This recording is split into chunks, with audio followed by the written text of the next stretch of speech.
ಒಂದ್ ಸೆಕೆಂಡ್. ಎಲ್ಲರೂ ಕೂಡ ನೀವೆಲ್ಲ ಕಾನೂನು ತಿಳಿದವ್ರೆ, ನಿಯಮ ಗೊತ್ತಿದ್ದವ್ರೆ, ಎಲ್ಲ ಚರ್ಚೆ ನಾನು ಇಲ್ಲ ಅಂತ ಹೇಳುವುದಿಲ್ಲ.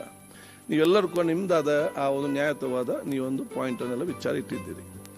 ಈಗ ಇವತ್ತಿನೆಲ್ಲ ವಿಚಾರ ಸಂಬಂಧಪಟ್ಟೆ ರಾಜ್ಯಪಾಲ ಗೌರವಪೂರ್ವಕ ಬಂದು ಅವ್ರ ವಿಷಯ, ಯಾಕೆಂದ್ರೆ ಕೆಲವರು ನೀವು ಹೇಳಿದಾಗೆ ಭಾಷಣವನ್ನು ಓದ್ತಾರೆ, ಕೆಲವು ಭಾಷಣ ಲೇಮ್ ಮಾಡ್ತಾರೆ ಸಂವಿಧಾನಬದ್ಧವಾಗಿ, ಮತ್ತೆ ನಮ್ಮ ಚರ್ಚೆಗಳನ್ನು ಮಾಡಿ ಕೊಡ್ತಾರೆ. ಇವತ್ತು ಗಣವೇತ ರಾಜ್ಯಪಾಲರು ಬಂದು ಇಲ್ಲಿ ಪ್ರಾರಂಭ ಮಾಡಿ ಕೊನೆಯದಾಗಿ ಜೈ ಹಿಂದ್ ಹೇಳಿ ಅದನ್ನು ಲೇ ಮಾಡಿದ ಸಂದೇಶ ಕೊಟ್ಟು ಇನ್ನು ಚರ್ಚೆ ಮಾಡಿ ಅಂತ ನಮಗೆ ಅವಕಾಶ ಮಾಡಿ ಇವತ್ತು ಕೊಟ್ಟಿದ್ದಾರೆ. ಅದು ಕಾನೂನುಬದ್ಧವಾಗಿ ಸಂವಿಧಾನ. ನಿಲ್ಲಪ್ಪ, ನೀವು ಕೂತ್ಕೊಳ್ಳಿ, ನಿಮ್ಗೆ ಕೂತ್ಕೊಳ್ಳಿ, ಆಯ್ತು ಆಯ್ತು ಕೂತ್ಕೊಳ್ಳಿ. ಅದನ್ನು ಚರ್ಚೆ ಮಾಡಿದ್ದು, ಅದನ್ನು ಚರ್ಚೆ ಮಾಡ್ತಾರೆ. ಕೂತ್ಕೊಳ್ಳಿ ಆಯ್ತು. ಒಂದ್ ಸೆಕೆಂಡ್ ಯಾರು ಮಾತಾಡ್ಬೇಡಿ, ಯಾರು ಮಾತಾಡ್ಬೇಡಿ, ಕೂತ್ಕೊಳ್ಳಿ. ಯಾರು ಆಯ್ತು, ನಾನು ಹೇಳ್ತೇನೆ. ಆಯ್ತು ನೋಡಿವರೆ, ಸರಿ, ಯಾರಿಗೆ ಏನ್ ಹೇಳ್ಬೇಕು ಇಲ್ಲಿ ನನಗೆ ನೀವು ಬುದ್ಧಿ ಹೇಳಿರಾಗ್ತದ? ಯಾರ್ಯಾರಿಗೆ ಏನ್ ಹೇಳ್ಬೇಕು ಅವ್ರಾಗ ನಾನು ಹೇಳ್ತೇನೆ. ನೀವು ಇಲ್ಲಿ ಬಂದು ಕೂತ್ಕೊಂಡಾಗ ನೀವು ಹೇಗೆ ಬೇಕು ಹಾಗೆ ನೀವೆಲ್ಲ ಹೇಳಿ. ಈಗ ವಿಚಾರ ಏನಿದೆ ಅಂತ ಹೇಳಿ ಇಲ್ಲಿ ಬಂದು ಅವರು ಲೇ ಮಾಡಿ ನಮಗೆ ಚರ್ಚೆ ಮಾಡಲಿಕ್ಕೆ ಎಲ್ಲರಿಗೂ ಕೂಡ ಅವಕಾಶ ಕಾನೂನುಬದ್ಧ ಸಂವಿಧಾನಬದ್ಧವಾಗಿ ನಮಗೆ ಮಾಡಿ ಇವತ್ತು ಕೊಟ್ಟಿದ್ದಾರೆ. ಇಲ್ಲಿಂದ ನಿಮ್ಮ ಪ್ರಶ್ನೆ ಇದೆ, ಹೋಗುವಾಗ ಅವರಿಗೆ ಕೆಲವು ಅವಮಾನ ಮಾಡಿದ್ದಾರೆ, ಅದು ಇದರ ಬಗ್ಗೆ ಆಗ್ಬೇಕಂತೇಳಿ. ನಿಲ್ಲಪ್ಪ, ನಿಲ್ಲಿ. ನಿಮ್ಗೆ ಗೊತ್ತಿದ್ದ ವಿಷಯ ಎಲ್ಲರಿಗೂ ಕೂಡ ಗೊತ್ತಿದೆ. ಅದು ಯಾವಾಗ ಏನ್ ಮಾಡ್ಬೇಕು ಆಲೋಚನೆ ಮಾಡಿ. ಈ ಸಂದರ್ಭದಲ್ಲಿ ರಾಷ್ಟ್ರಗೀತೆಗೆ ಸಂಬಂಧಪಟ್ಟಾಗೆ ರಾಷ್ಟ್ರಗೀತೆ ಆಡದೆ ಹೋಗಿದ್ದಾರೆ ಅಂತ ಹೇಳಿಕೊಂಡದನ್ನು ಅವರು ಪ್ರಸ್ತಾವ ಮಾಡಿದ್ದಾರೆ. ನೀವು ವಿಚಾರ ಪ್ರಸ್ತಾವ ಮಾಡಿದ್ದೀರಿ. ಈ ಎರಡು ವಿಚಾರ ಸಂಬಂಧಪಟ್ಟಾಗೆ ನಾನು ಮುಂದೆ ಈ ಅಭಿಚಾರ ಆದ ನಂತರ ನಾಳೆದ ಬಗ್ಗೆ ರೂಲಿಂಗ್ ಕೊಡ್ತೇನೆ, ನಾವು ಚರ್ಚೆ ಮಾಡುವ.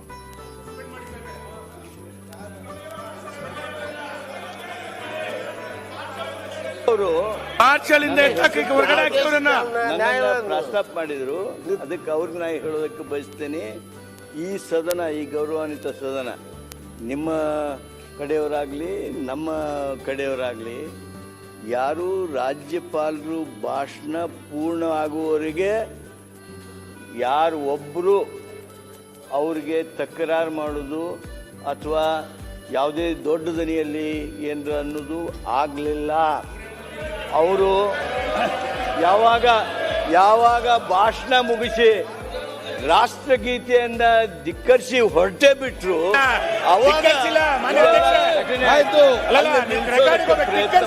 ಚರ್ಚೆ ಮಾಡಿ.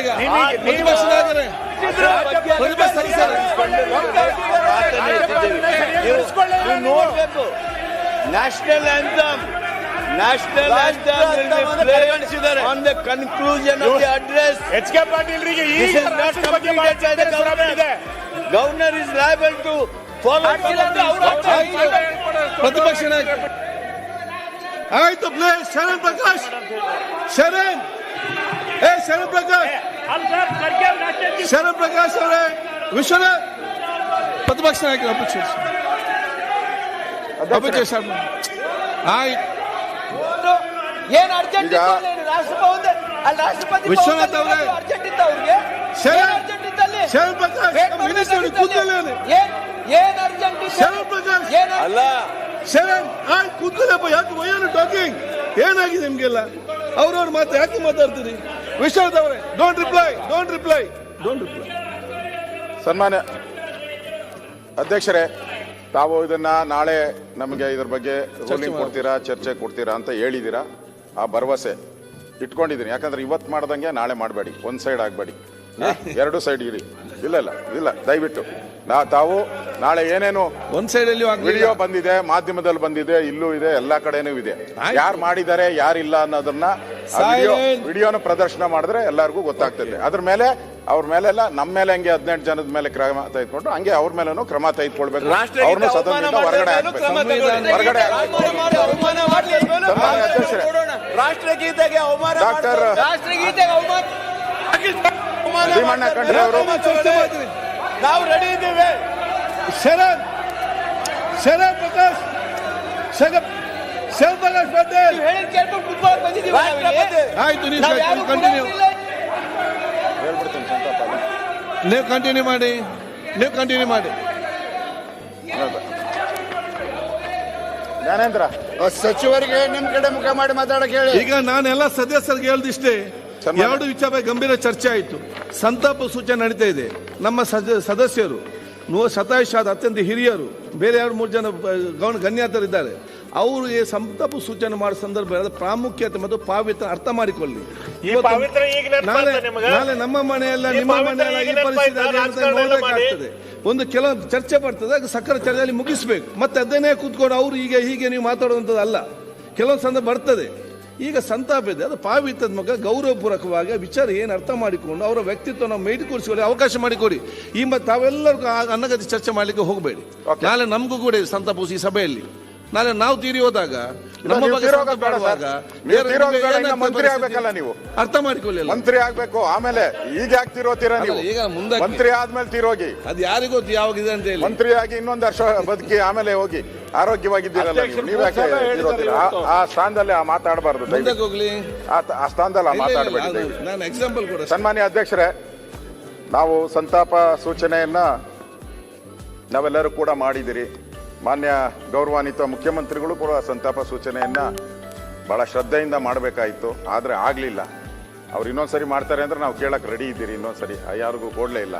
ಆದರೆ ನಾನು ಡಾಕ್ಟರ್ ಭೀಮಣ್ಣ ಖಂಡ್ರೆ ಅವರು ವಿಶೇಷವಾಗಿ ಬಹಳ ಸುದೀರ್ಘವಾದಂಥ ಒಂದು ರಾಜಕೀಯ ಜೀವನ, ಆ ಲಿಂಗಾಯತ ವೀರಶೈವ ಸಮಾಜದ ಒಂದು ಅಧ್ಯಕ್ಷರಾಗಿ, ಸಮಾಜಮುಖಿಯಾಗಿ ನಮಗೆಲ್ಲ ಬಹಳ ಹಿರಿಯರಾಗಿ ಅವ್ರು ಕೆಲಸ ಮಾಡಿದ್ದಾರೆ. ಬಹಳ ವರ್ಷಗಳ ಕಾಲ ಅಧ್ಯಕ್ಷರಾಗಿ ಕೆಲಸ ಮಾಡಿದ್ದಾರೆ.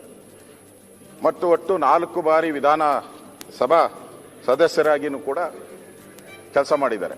ಒಂದು ಅಪರೂಪದ ವ್ಯಕ್ತಿತ್ವ. ಅವರು ರಾಜಕಾರಣಕ್ಕಿಂತನೂ ಕೂಡ ಅವರು ಸಮಾಜ ಸೇವೆಯನ್ನು ಹೆಚ್ಚಿಗೆ ಮಾಡಿರ್ತಕ್ಕಂಥದ್ದು ನಮಗೆಲ್ಲ ಗೊತ್ತಿದೆ. ಅವರು ಶತಾಯುಷಿಯಾಗಿ ಪೂರ್ತಿ ಬದುಕನ್ನು ಈ ಸಮಾಜದ ಉದ್ಧಾರಕ್ಕೆ ಅವರು ಕೆಲಸ ಮಾಡಿದ್ದಾರೆ. ಅವರು ಇಲ್ಲಿ ತಾವು ಬರೆದಿದ್ದೀರ, ಬಸವಣ್ಣವರಂತೆ ಬದುಕಬೇಕು, ಸಂಕಷ್ಟ ಎದುರಾಗ ಛತ್ರಪತಿ ಶಿವಾಜಿ ಮಹಾರಾಜರಂತೆ ಹೋರಾಟ ಮಾಡಬೇಕು ಅಂತೇಳಿ ಗಟ್ಟಿ ಧ್ವನಿಯಾಗಿ ಅವರೆಲ್ಲ ಭಾಷಣದಲ್ಲೂ ಪ್ರತಿಪಾದನೆ ಮಾಡ್ತಾ ಇದ್ದೀರಾ ಅಂತ ತಾವು ಕೂಡ ಹೇಳಿದ್ದೀರ. ಈ ಥರದ ಒಬ್ಬ ಸ್ವಾತಂತ್ರ್ಯ ಹೋರಾಟಗಾರ, ವೀರಶೈವ ಮಹಾಸಭಾದ ಧುರೀಣರು ಇವತ್ತು ನಮ್ಮನ್ನು ಅಗಲಿದ್ದಾರೆ. ಅವರ ಕುಟುಂಬಕ್ಕೆ, ಅವರ ಅಭಿಮಾನಿಗಳಿಗೆಲ್ಲರಿಗೂ ಅವರಿಗೆ ನಾನು ದುಃಖವನ್ನು ಭರಿಸುವಂಥ ಶಕ್ತಿ ನೀಡಲಿ ಅಂತ ಆ ಭಗವಂತನಲ್ಲಿ ಪ್ರಾರ್ಥನೆ ಮಾಡ್ತಾನೆ. ಅದೇ ರೀತಿ ಕೆ ಲಕ್ಕಣ್ಣ ಅವರು ನಮ್ಮ ಬೆಂಗಳೂರಲ್ಲೇ ಅವರು ಕೂಡ ವಾಸ ಆಗಿದ್ದರು. ಬೆಂಗಳೂರಿನ ಅಲ್ಲಿ ಶಾಸಕರಾಗಿ, ಕೈಗಾರಿಕೋದ್ಯಮಿಯಾಗಿ ಕೂಡ ಲಕ್ಕಣ್ಣವರು ಬೆಂಗಳೂರು ಮಹಾನಗರ ಪಾಲಿಕೆಯಲ್ಲೂ ಕೂಡ ಅವರು ಬಂದು ಸಲಹೆ ಸೂಚನೆಗಳನ್ನು ಕೊಡ್ತಾ ಇದ್ರು. ಅವರು ಕೂಡ ನಿಧನ ಹೊಂದಿದ್ದಾರೆ. ಅವ್ರ ಕುಟುಂಬದವ್ರಿಗೂ ಕೂಡ ಈ ದುಃಖವನ್ನು ಭರಿಸುವಂಥ ಶಕ್ತಿ ಭಗವಂತ ನೀಡಲಿ ಅಂತೇಳಿ ನಾನು ಪ್ರಾರ್ಥನೆ ಮಾಡ್ತೀನಿ. ಅದೇ ರೀತಿ ಪ್ರಮುಖವಾಗಿ ಪ್ರೊಫೆಸರ್ ಮಾಧವ ಗಾಡ್ಗಿಲ್ ಅವರು ಇವತ್ತು ಪರಿಸರದ ಬಗ್ಗೆ ಅವ್ರದ್ದೇ ಆದಂಥ ವಿಷನ್ ಇಟ್ಕೊಂಡು ಇವತ್ತು ಪಶ್ಚಿಮ ಘಟ್ಟಗಳಿರ್ಬೋದು, ಈ ಪರಿಸರನ ಉಳಿಸೋವಂಥದ್ರಲ್ಲಿ ಅವರ ಆ ಸಮಿತಿಯ ಅಧ್ಯಕ್ಷರಾಗಿ ಅವ್ರದ್ದೇ ವರದಿಯನ್ನು ಕೊಟ್ಟಿದ್ದಾರೆ. ಆ ಪರಿಸರ ಉಳಿಬೇಕು ಅನ್ನೋದ್ರ ಬಗ್ಗೆನೂ ಕೊಟ್ಟಿದ್ದಾರೆ.